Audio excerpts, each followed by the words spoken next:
There are a lot of questions tourists ask when planning a trip to Jamaica, and some things they don't even realize they need to ask and find out when it's already too late, going like, oh, I wish I knew that. Please, before traveling to Jamaica, watch this video. I'm going to cover 50 must-know Jamaica travel tips about currency, items to bring, safety, and so on. So, let's get into it.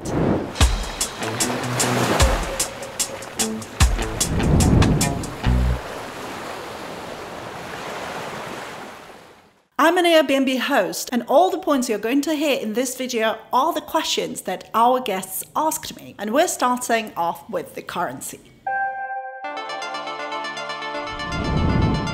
Tip number 1, call your bank in your home country and let them know that you're going to Jamaica.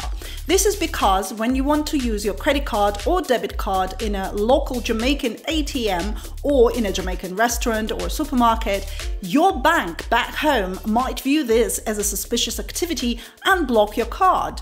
As a result, you would have to call from Jamaica, letting your bank know that it's okay, that's me.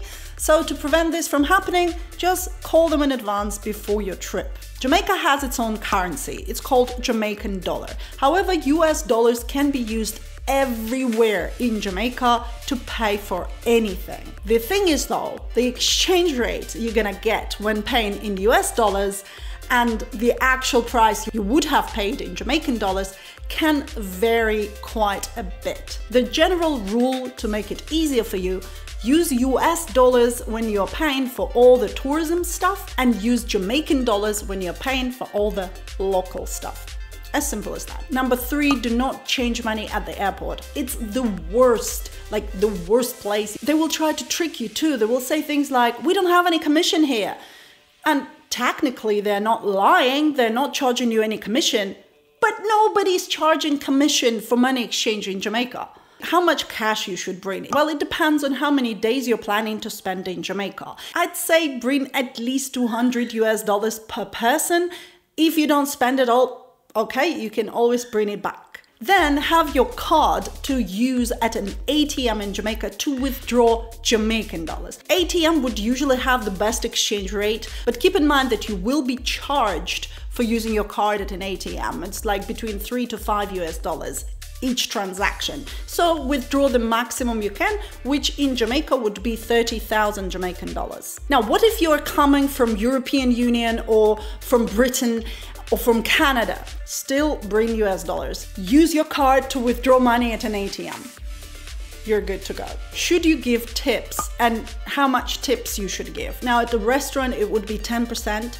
If you go to the waterfalls, for instance, you've been given a guide and that person spends like an hour with you, taking photos of you, like holding your hand and helping you around. It does make sense to leave like about $10 US for that person for spending so much time with you and working as your guide. You see a guide who spends the whole day with you, then obviously you can give a bigger tip if that person does a great job. In Jamaica, you will also see that people are doing the packing for you at the supermarket, so you can leave like a $1 tip to the person who carries your bags or the person who's packing your bags. So it's really like $1 tip is for something small, but I've seen situations when tourists gave like 100 Jamaican dollars to their guide who spent the whole day with them, thinking they're giving him $10 US, while in reality it's 80 cents, and it was like and they're like, yeah, here's the tip for you, man. And he's, yeah, thank you. Bring a charger for your phone, and it's better if you bring 2. When you travel, especially if you have to change different accommodations, you can literally forget the charger and you will have to spend a day trying to find a charger for your phone.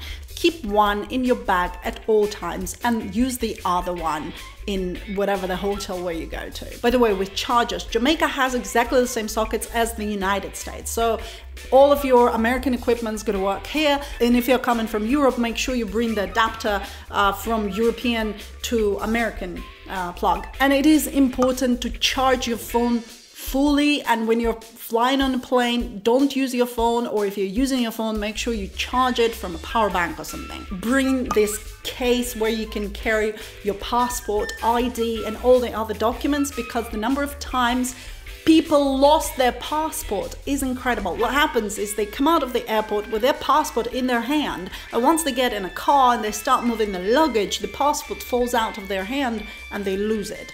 You know, make sure this doesn't happen to you. Always have this little bag with all the documents and a passport, and it should be somewhere like here. And I would always suggest to get a printout of the information about your stay, the contact details of your hotel or your host if you're staying at an Airbnb. Please do not rely on your phone. It can fall down, your screen can break, and you never know, maybe it's gonna fall into water. It also makes sense to have a copy of your passport in case you lose it. So bring the little bag with all the printouts, your passport, your ID, your documents in here, and the copy of your passport, so that in case you do lose your documents, it would be much easier for you to restore them. The next thing to bring is sunscreen and sunblock, whatever you call it. You can buy it in Jamaica, but it's so expensive here. And by the way, it doesn't matter if your skin is light or if your skin is dark, you can still get burnt under the sun, even if it's cloudy. So make sure you apply that sunblock, that sunscreen when you're going to the beach. If you want to take videos or photos underwater, you don't need an underwater camera like GoPro or whatever. Just bring an underwater case and pack your phone in there. People do ask me what kind of clothes they should pack for Jamaica. It's summer all year round, so definitely you need summer clothes. Unless you're staying in the mountains, it can get a bit chilly in the evenings, but judging from experience, most tourists who come to Jamaica, they don't actually go to the mountains. They stay by the, coastline, and at the coastline, it's never cold. So I would say the things you definitely need to bring are flip-flops or whatever, like comfortable shoes that are easy to put on, take off. And the other thing is sea shoes, are the ones that you can use on waterfalls or even on some, rocky parts of the beach. Or it's better to buy them in Jamaica because they are not very expensive here. They're somewhere under $10 per pair, and you can get them in a pharmacy.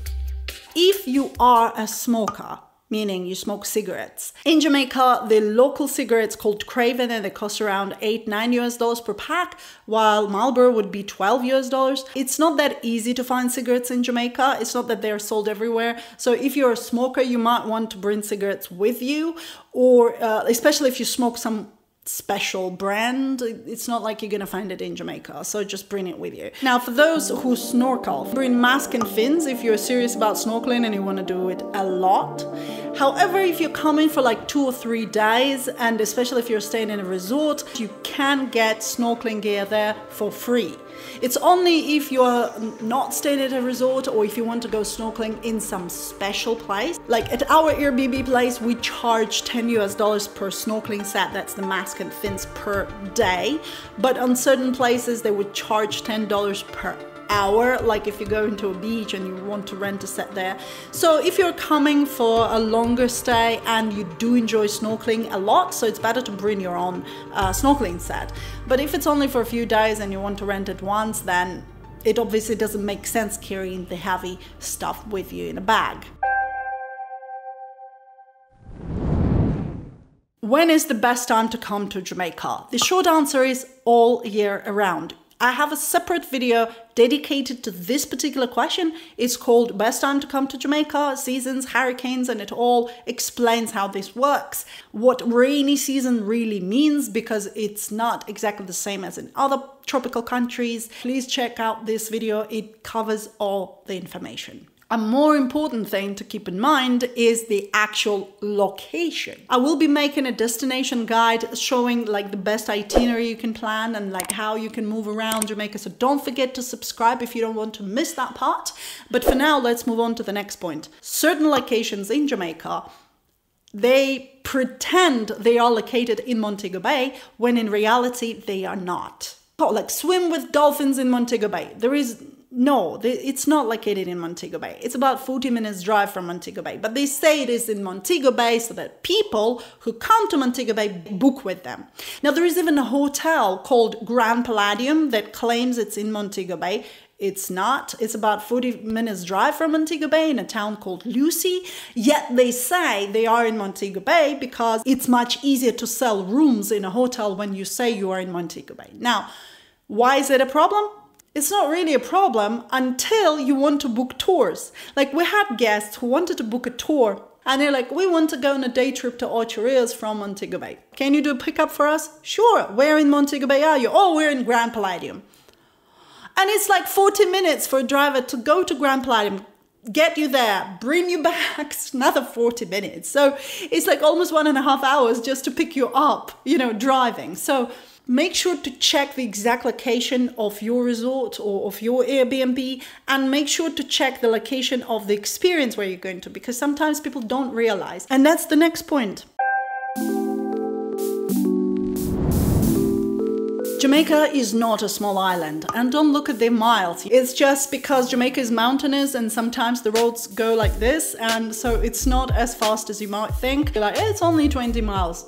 These 20 miles can take you 1 hour to drive through, you know. And the other thing, don't rely much on Google Maps. It can tell you it only takes like 1 hour to get there, while in reality it's going to take you 1.5 or maybe even 2 hours to get there. The other thing in Jamaica is time management. Just don't be in a rush for anything, because I mean, it's gonna take longer than you think for everything to get, you know, through immigration when you arrive, for your check to be delivered, for your food to come, and things like that. The next thing you need to understand is the difference between a route taxi and a taxi. These are two different entities. A route taxi is public transport. You get in and then other people get in, get out, and then it operates like a bus. I've seen tourists making YouTube videos saying, oh, we were scammed. That taxi took us, we paid like $5 and he was like picking up other people on the way using our money. He wasn't using your money. He was literally taking you along with other people, and these other people were also paying him, because that's a route taxi. That's how it works. So please don't confuse it with a taxi. A taxi is a completely separate thing, and in Jamaica they're also known as tourist taxis. This is the actual taxi you hire. Now, this situation with how to use public transport in Jamaica compared to using a taxi is explained in my video called Traveling on a Budget in Jamaica, like getting around in Jamaica. So please make sure to watch it. I will leave the link for it in the description as well. The best thing to do with taxis in Jamaica is to arrange a driver in advance. So just have his number on WhatsApp. Just give it a little more time, at least a few hours in advance, or it's better to book a driver a day in advance. And that way you will make sure you have someone to take you to the attraction site or to your restaurant or to shopping, whatever you want. One of the cheapest ways to travel around Jamaica, like to get around Jamaica, is by driving. Just, you know, renting a car and driving around Jamaica. I get a lot of questions. Can I rent a scooter? Do not rent scooters in Jamaica. Scooters are not a thing here. Bikes, kind of only like in rural areas or in smaller towns or in Kingston. But in Montego Bay area, bikes, no. So if you want to rent a transport, rent a car. I have a video talking about driving in Jamaica, everything you need to know about renting a car in Jamaica. So please watch that video, and so that you know what to expect. Safety. This is probably one of the most common topics that I get a lot of questions about. Do not leave your items unattended. Kind of obvious, but people do that. They would go to a beach and they would leave their phone and go for a swim. And then they get surprised that someone has taken their phone. Of course people would take your phone. Why wouldn't they? They just walk around, there's a phone. Sure. Don't leave your items unattended. This is relevant to every single country in the world. You see, robbery is not really a thing in Jamaica, so people don't just walk to you to try to get your camera or your items or your possessions, whatever. This doesn't usually happen. Scamming is a problem. What you can have is that someone can try to take advantage of you not knowing Jamaican currency. 3 years ago, we had a situation with guests who decided that, Well, you know, 150 US dollars for a driver for the whole day was expensive. And they said, listen, we don't need a private driver. We're good to go. We just met that guy in the street. He said he will do exactly the same trip for only 100 US dollars. What he did, he took them to a completely different place. Then he took them to the shopping mall where he got little interest from the souvenirs they bought. Then he took them to the locations that really popular tourist attractions where he gets a percentage from the entrance fees. And then he brought them back and he charged them 40,000 Jamaican dollars. Now, at that time, they didn't realize that 40,000 Jamaican dollars was actually over 300 US dollars. He basically took the advantage of the fact that they didn't realize how much it was in Jamaican dollars compared to the US dollars. And they said, well, we don't have that much. So he took them to an ATM, so they withdrew the money and gave it to him. In order to make sure this doesn't happen to you and nobody takes advantage of you, do not use unlicensed drivers. Just be careful not to become that kind of person who's trying to save up and ends up paying double price, because that's sometimes what happens. Again, just to make sure this doesn't happen, arrange a driver in advance, get the price set in advance, and make sure you don't get the extra service without knowing how much you'd have to pay for that extra service.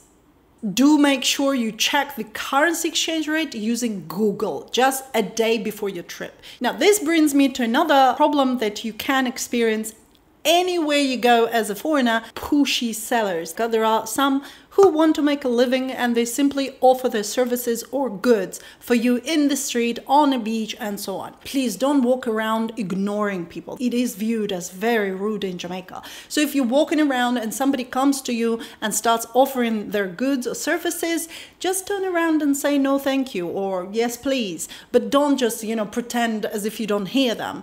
And I know that tourists do that not because they're rude, but rather because they read somewhere that they should do this. You don't. Just talk to people nicely. If somebody says hello to you, just say hello in return. It's kind of a natural thing in Jamaica. When you walk along the street, people can greet you. This is not because they want something from you. This is just a cultural thing. It's okay to talk to people in the street. I know that in certain countries this is not so. So people freak out that people are talking to them in the street. Why are they talking to me? It's okay. Just say hello in return and just, that's it. Now, the other tip is about dealing with catcalling. If you're a woman, especially if you're traveling alone and you walk along the street, you would hear a lot of men. Well, maybe not a lot of men, depends on how good looking you are.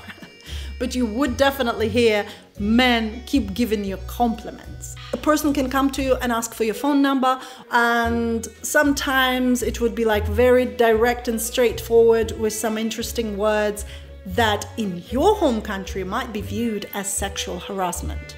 Now, in Jamaica, this is a compliment. So if you're not interested in the man, just say thank you and continue walking. That's it. But then there are girls who would try to ignore the person, or how dare you talking to me like that? Oh, come on, just say thanks and go. Please note, it doesn't only happen when you're by yourself. It sometimes happens even if you're with your partner. I was driving, my husband was next to me, and I stopped at the traffic lights, and the gentleman came, who does the washing of the windscreen, and he started offering, let's meet up in the evening. Just, come, here is my phone number, give me your phone number. And I'm like, thank you, but I'm sorry, I have a husband. He's right there. And he was like, oh no, don't take the husband, just come by yourself. Okay, no, sorry. You can't. So by the way, if you're a man and some guy hits after your woman, don't go she's my woman. No, just whatever. And let your girl tell him no thank you and carry on. This way you would never ever have any problems in Jamaica. No one's gonna run after you.